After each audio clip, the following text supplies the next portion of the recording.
그 다음에 보니까 184페이지 점유의 종류라는 게 나와요. 이건 지금 보면 머리 지진나요?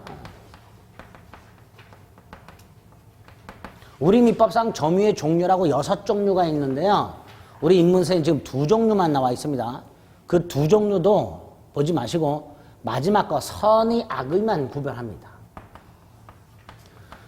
요거 선의 악의는 제가 처음에 선의는 뭔가를 모르는 걸 선이라 그랬고요.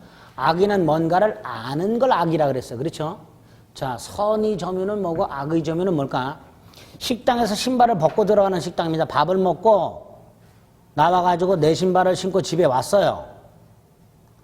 신을 때는 몰랐는데 신고 오다 보니까 조금 헐거워. 그래서 이상하다. 밥을 먹으면 발이 뚱뚱해지니까 오히려 이게 뻑뻑해야 되는데 우리가 헐거워. 그래도 내 거하고 똑같이 해서 그냥 신고 왔어. 집에 와가지고 도저히 안 되겠어서 확인을 해봤어. 그냥 봤을 땐 내 거하고 똑같아. 안 되겠다 싶어서 딱 뒷면을 봤어. 수치를.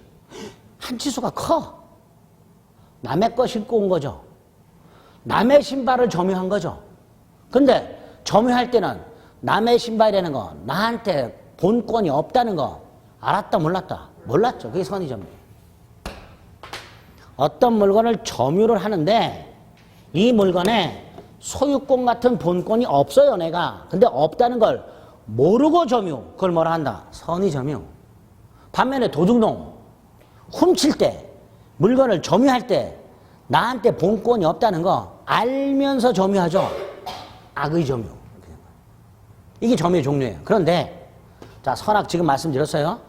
이거 왜 해야 되나가 문제죠. 아, 이걸 왜 공부해야 돼? 선의 점유하고 악의 점유가 나중에 몇 군데 가면 효과가 달라져요. 예를 들어서 187페이지를 보세요.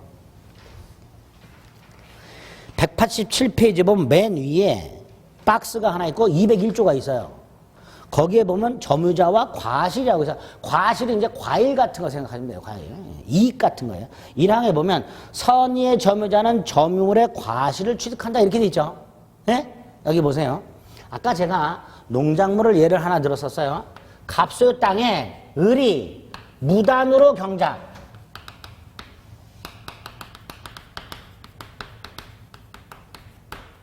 자, 이때 배추는 누구 소유라 그랬어요? 을 소유라 그랬죠. 경작자 소유. 문제는 갑의 입장에서는 을이 무단으로 땅을 사용했죠. 땅을 사용해서 그런 이익을 얻었죠. 그렇죠? 원래 을이 갑하고 계약을 통해서 땅을 사용했다면 우리 보통 지료 같은 걸 줬어야 되죠. 그죠? 근데 그걸 한 푼도 안 주고 경작을 해가지고 배추 소유권을 지켰죠. 그렇잖아요. 그러니까 갑의 입장에서는 배추는 어차피 을 소유니까 뭐라 못하고 토지 사용료 내놓으라고 하게 될 거예요. 그렇죠? 그 토지 사용료가 뭐냐? 그게 과실이라는 거예요. 그게 법에서 말하는 과실이라는 거예요. 즉 이런 경우에 배추는 을 소유지만 갑은 을에게 토지 사용료를 내놓으라고 할 수 있느냐의 문제가 남는 거예요. 내놓으라 할 수 있을까요? 없을까요? 있어야 되죠. 그런데 아까 201조 뭐라고 돼 있냐면 선의 점유자는 얘가 선이라면 과실을 수취해요. 그 말은 을은 갑에게 토지 사용료를 줄 필요가 없다라는 뜻이에요. 반대로 얘가 악의라면 사용료를 줘야 되죠. 이렇게 우리 민법이 곳곳에 점유의 종류가 뭐냐에 따라서 이렇게 효과를 달리하는 규정들을 두고 있어요. 그 종류가 6가지가 있는 거예요. 그중에 지금 하나를 예를 들은 거예요. 그걸 점유의 종류라고 합니다. 분명히 다르죠. 그러니까 예를 들어서 갑하고 을이 소송이 붙었어요. 사용료 내놔. 그랬더니 을이 이렇게 말해요. 나는 경계가 불분명해서 내 땅인 줄 알았다. 이런 경우 있죠. 그러면 을은 사용료 안 줘도 되는 거예요. 무슨 말인지 아시겠죠? 그렇게 우리 민법이 규정을 해놨어요.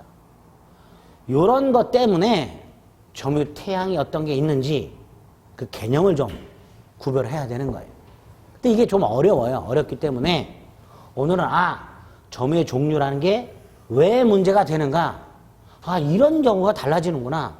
선의 점유냐 악의 점유냐에 따라서 토지 사용료를 줘야 되느냐 안 줘도 되느냐가 달라지는구나.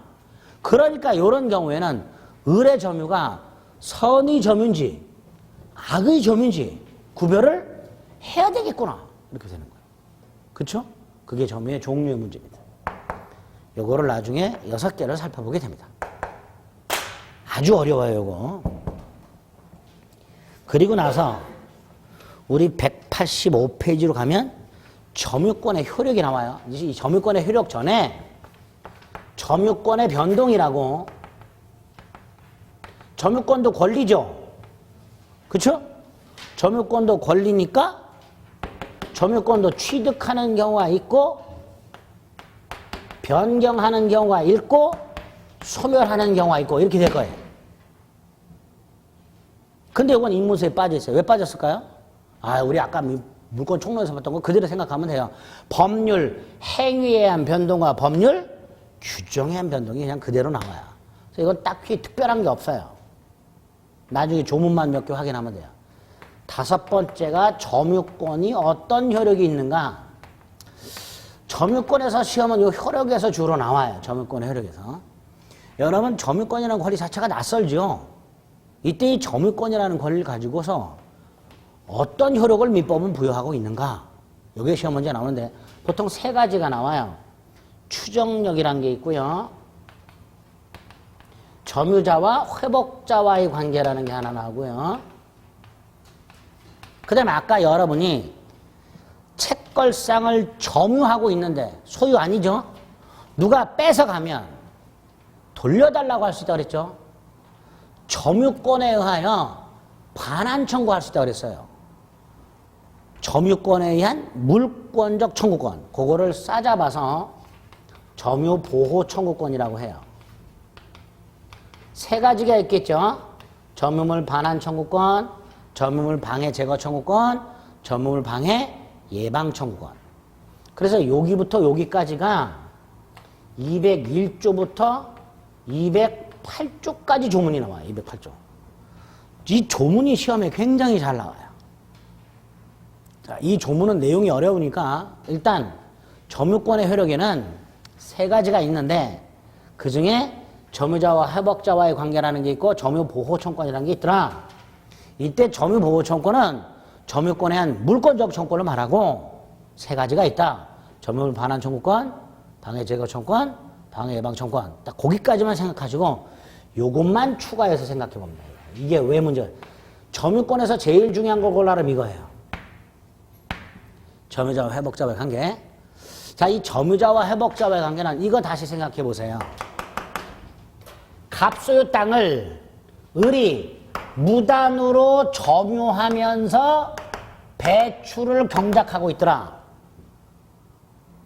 당연히 갑이 자기 땅이 잘 있나 가봤더니 을이 배출을 경작하고 있더라. 이때 배출 소유권을 어쩔 수 없이 을에게 인정해 줘야 될 것이다. 그 다음 갑, 땅 돌려받아야 되지요. 그렇죠? 회복자. 을은 점유자. 이때 둘 사이에 계약관계가 있다 없다? 없지요. 자, 여기서 땅 돌려받는다 그랬죠? 이걸로 끝나질 않아요. 3개가 추가적으로 문제가 생겨요. 첫째가 사용료. 갑은 땅을 돌려받고 플러스 을이 6달 동안 경작을 했어요. 엽소유 땅은 6달 동안 임대차에서 차임을 지료를 500만 원을 받았어. 그럼 갑도 당연히 500만 원 생각날 거 아닙니까? 그러니까 땅 사용료 내놔라. 가 문제가 돼요. 이게 첫 번째. 두 번째, 갑이 땅을 돌려받았어요. 그런데 그 비옥했던 땅이 을이 뭐를 경작했는지 모르겠지만 황폐화가 됐어. 풀 한 폭이 안 나는 땅이 됐어. 무슨 뜻이에요? 점유자가 점유물을 회수시킨 거예요. 당연히 갑은 이거 지력을 회복하려면 이만큼의 돈이 들어간다. 나는 이만큼의 손해가 생겼다. 손해를 배상하라. 청구해야 되겠죠. 그 손해배상 청구의 문제가 하나 또 생겨요. 세 번째로 을이 이 땅에 경작을 하기 위해서 을이 개간을 했어요. 을이. 원래 경작하기 어려운 땅이었는데 을이 배추를 심고자 돌 걷어내고 퇴비 뿌리고 해가지고 개간을 해서 비옥한 땅으로 만들어 놨어요. 그런데 갑이 땅을 돌려달래요. 당연히 을은 요 개간 비용 본전 생각나지요? 돌려달라고 하고 싶겠지요? 을이 만약에 갑에게 야, 이 땅 개간하는데 1,000,000원 들어서 내놔 그러면 갑은 뭐라 그럴까요? 누가 너 보고 개간하라 그랬냐? 나 못 줘. 그러겠죠? 다툼이 생겨요. 이렇게. 이게 극단적으로 가면 도둑놈하고도 생겨요. 갑소유 자동차를 을이 훔쳐 탔어요. 갑이 나중에 을을 잡았어요. 뺏을 수는 없다 그랬죠. 자동차 반환을 청구해서 자동차를 돌려받을 거예요. 이때 갑은 자동차만 돌려받는 게 아니죠. 얘가 6달을 타고 다녔어요. 렌트비만 해도 얼마야. 그러니까 사용료 내놔라. 문제 될 수 있죠. 두 번째, 갑이 자동차를 돌려받았는데 앞뒤 범퍼 떨어져 나가고 오른쪽 사이드 미러 날아가고 지붕 찌그러져 있고 막 그래요. 그러니까 갑이 이게 자동차가 왜 의미 없냐. 여기저기 들이받았대요. 을이 훼손시켰죠. 당연히 손해배상 청구해야 되죠. 세 번째, 도둑놈이 자동차를 훔쳐가지고 튜닝을 했어.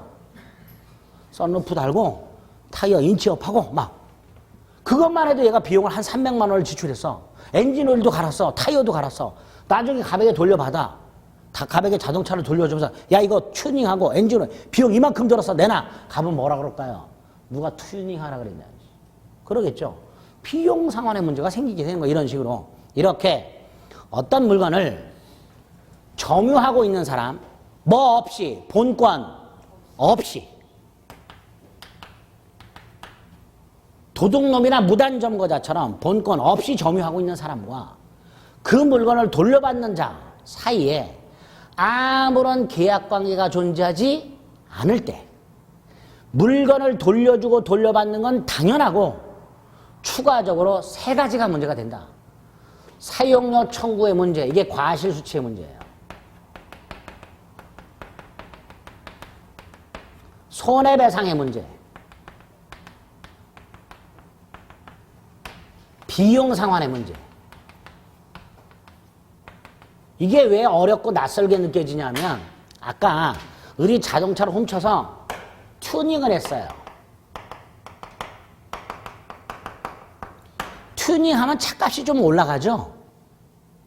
그쵸? 유익비라고 그래요. 뭐라 한다고요? 유익비. 엔진 오일을 갈았어요. 이거는 필수적으로 지출해야 되는 비용이죠. 필요비라 그래요. 도둑놈이 자동차에 튜닝비 200만 원, 엔진 오일 20만 원, 총 220만 원의 비용을 지출했어요. 갑이 자동차를 돌려받아. 을이 자동차를 돌려주면서 이거 내놔. 갑이 줘요 안 줘요? 주도록 하고 있어요. 갑이 야 내가 너 보고 튜닝하라 그랬냐? 소용없어요. 법에서는 뭐라고 돼 있다? 주도록 하고 있어요. 그러니까 납득이 안 되는 거야 이게. 예? 왜? 도둑놈인데 왜? 민법을 공부할 때는 감정을 배제하자 그랬죠. 감정을 배제. 아, 민법은 도둑놈이라 하더라도 도둑질한 모에 비용을 지출했다면 그 비용은 돌려받을 수 있도록 돼 있구나. 이게 점유자와 회복자와의 관계예요. 이렇게 굉장히 낯선 내용이기 때문에 점유권에서 제일 중요한 내용이 됩니다. 자, 구체적 내용은 다음번에 볼 거고요. 오늘은 요 세 가지 정도가 문제가 된다. 네? 네, 이렇게 기억. 이걸 점유자와 회복자와의 관계라고 합니다. 점유권이 이런 내용으로 되어 있어요. 기본적으로. 요거를 나중에 조금씩 자세한 내용을 살펴보게 될 겁니다. 그 중에 이게 제일 중요하다 그랬고, 그 다음에 이건 아까 말씀드렸죠? 기본적으로. 선이라면 사용료를 줄 필요가 있다, 없다? 없다. 악이라면 사용료를, 도둑놈은 사용료 줘야 되는 거예요. 도둑놈은.